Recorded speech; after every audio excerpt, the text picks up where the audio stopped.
ভুলেও কখনো আপনার আত্মীয় স্বজনকে নিজের সম্পর্কে এই 4টি কথা কখনো বলবেন না। যদি বলেন তাহলে দেখবেন আপনি কঠিন বিপদের মধ্যে আপনাকে পড়তে হবে। এটা পরীক্ষিত জিনিস।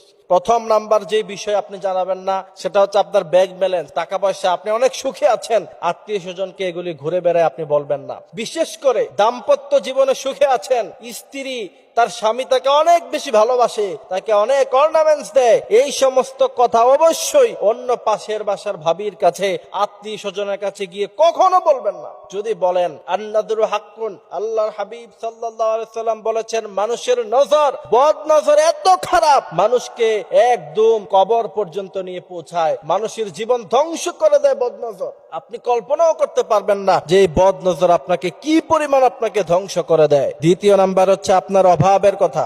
অভাবের কথা কখনো আত্মীয় স্বজনকে বলবেন না। যদি বলেন তাহলে অবশ্যই তারা আপনার এই দুর্বলতার সুযোগ নিয়ে আপনাকে আরো বেশি কষ্ট দিবে। আপনি কল্পনাও করতে পারবেন না যে আপনাকে কি পরিমাণ তারা কষ্ট দিবে। তৃতীয় নাম্বার হচ্ছে আপনার সন্তানের বদনাম।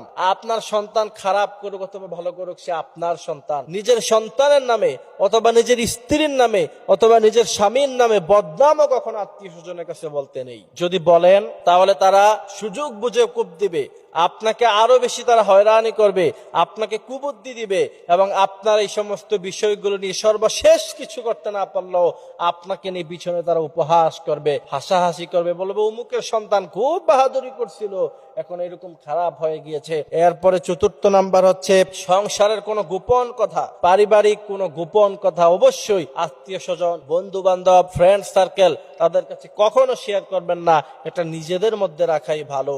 আল্লাহ সুবহানাহু ওয়া তাআলা বলছেন, হুন্না লিবাসুল লাকুম ওয়া আনতুম লিবাসুল লাহুন্না, স্বামী স্ত্রী একে অপর, তোমরা একে অপরের পোশাক। গোপন কথাগুলি বন্ধু বান্ধব, বান্ধবী তাদের কাছে তোমরা শেয়ার করো না। যদি শেয়ার করো তাহলে অবশ্যই তোমাদেরকে বিপদে পড়তে হবে। এই জন্য আল্লাহ সুবহানাহু ওয়া তাআলা আমাদেরকে সঠিক সমাজ, সঠিক বুঝ দান করুক।